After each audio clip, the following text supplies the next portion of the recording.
नमस्कार मित्र। मैं आपके लिए ऐसा वीडियो लाया हूं जो आपने कभी ना कभी तो सोचा ही होगा।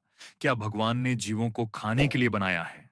दोस्तों, कभी आपने ठहर कर यह सोचा है कि क्या सच में भगवान ने इन छोटे-छोटे मासूम जीवों को सिर्फ इसलिए बनाया है कि हम उन्हें मारकर खा सकें? क्या उनका जन्म सिर्फ हमारी थाली में सजने के लिए हुआ है? क्या उनके जीवन की कोई कीमत नहीं? आज मैं आपको एक ऐसी कहानी सुनाने जा रहा हूं जो आपकी आत्मा तक को झकझोर देगी। यह सिर्फ कहानी नहीं, बल्कि इंसानियत की असली परख है। कहानी शुरू। हिमालय का गांव और साधु बाबा। बहुत समय पहले की बात है। हिमालय की गोद में बसा एक छोटा सा गांव था। प्रकृति की गोद में, शांत पवित्र, जैसे धरती पर स्वर्ग उतर आया हो। वहीं एक साधु बाबा रहते थे। सादगी, करुणा और प्रेम ही उनका धर्म था। उनका एक ही व्रत था, जीव मात्र में ईश्वर का दर्शन। गांव वाले बाबा को भगवान का स्वरूप मानते थे। बीमार का इलाज हो, दुखी का सहारा हो या भटके हुए को रास्ता दिखाना, बाबा हर किसी के अपने थे। जमींदार की दावत, अहंकार की परीक्षा। एक दिन गांव के अमीर जमींदार ने अपने बेटे की शादी में भव्य दावत रखी। सैकड़ों किलो मांस पकाया जाना था। बकरा, मुर्गा, मछली उसका तर्क था। ईश्वर ने इन जीवों को हमारे भोजन के लिए ही तो बनाया है। प्रकृति की यही व्यवस्था है, बड़ा छोटे को खाता है। गांव वाले चुप थे। किसी में इतना साहस नहीं था कि वे जमींदार की बात काट सकें।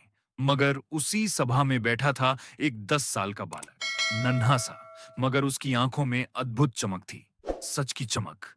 बच्चे का सवाल मासूमियत में छिपा गहरा सच। बच्चा धीरे धीरे खड़ा हुआ, हाथ जोड़कर बोला, मालिक, क्या भगवान ने इन मासूमों को सिर्फ इसलिए जीवन दिया है कि हम उनका जीवन छीन लें?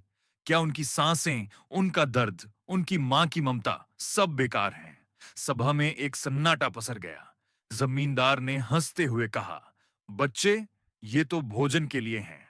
हम न खाएं तो इनका क्या होगा? बच्चा बिना डरे बोला, तो फिर? शेर, चीता, भेड़िया जब इंसान को खा जाएं, तब आप उन्हें दोष क्यों देते हो? क्या भगवान ने आपको उनका भोजन नहीं बनाया? आप तो उनसे कमजोर हो, फिर भी अपनी जान बचाने की कोशिश करते हो। क्यों? उसकी बात सुनकर सभा में जैसे बिजली सी दौड़ गई। सभी ने पहली बार किसी बच्चे के मुंह से ऐसा तर्क सुना था जो सीधे आत्मा पर चोट करता था। साधु बाबा की आंखें खुलती हैं।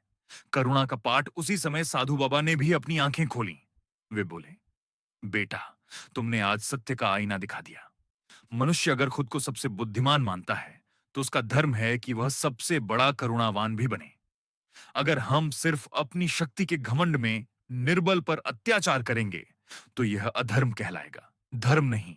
प्रभु ने सबको जीवन दिया है। जिस तरह तुम्हारी सांसें कीमती हैं, वैसे ही इन छोटे छोटे जीवों की भी केवल स्वाद के लिए हत्या करना, यह आत्मा का पतन है। बाबा का उदाहरण। आंखें खोल देने वाली कल्पना। बाबा ने सभा से एक सवाल पूछा, कल्पना करो, अगर कल कोई ऐसी शक्ति आ जाए जो कहे कि पृथ्वी का संतुलन तभी बना रहेगा जब इंसानों को खाकर जीवित रहा जाए, तब क्या तुम खुशी खुशी अपने प्राण अर्पित कर दोगे? क्या तब भी यही तर्क दोगे कि बड़ा छोटे को खाता है? यह सुनकर जमींदार का सिर झुक गया। उसकी आंखें नम थीं। उसे अपनी गलती का एहसास हो चुका था। गांव का संकल्प, दया की ओर पहला कदम। उस दिन गांव वालों ने एक स्वर में संकल्प लिया, हम अब किसी जीव की हत्या नहीं करेंगे।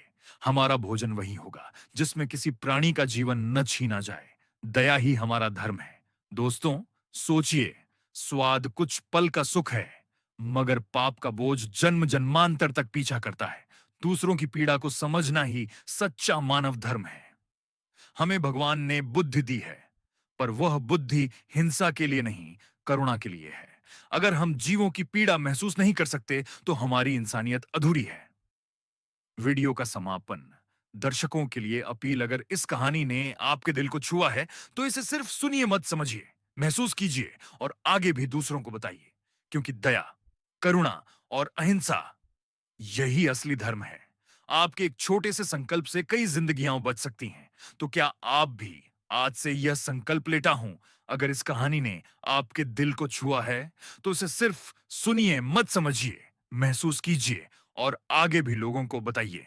क्योंकि दया ही सबसे बड़ा धर्म है। आज आप भी संकल्प लीजिए किसी मासूम की जान सिर्फ स्वाद के लिए न ली जाए। धन्यवाद। जुड़िए धार्मिक ज्ञान 2 के साथ, जहां धर्म की असली बातें मिलती हैं। आपका एक शेयर किसी की सोच बदल सकता है।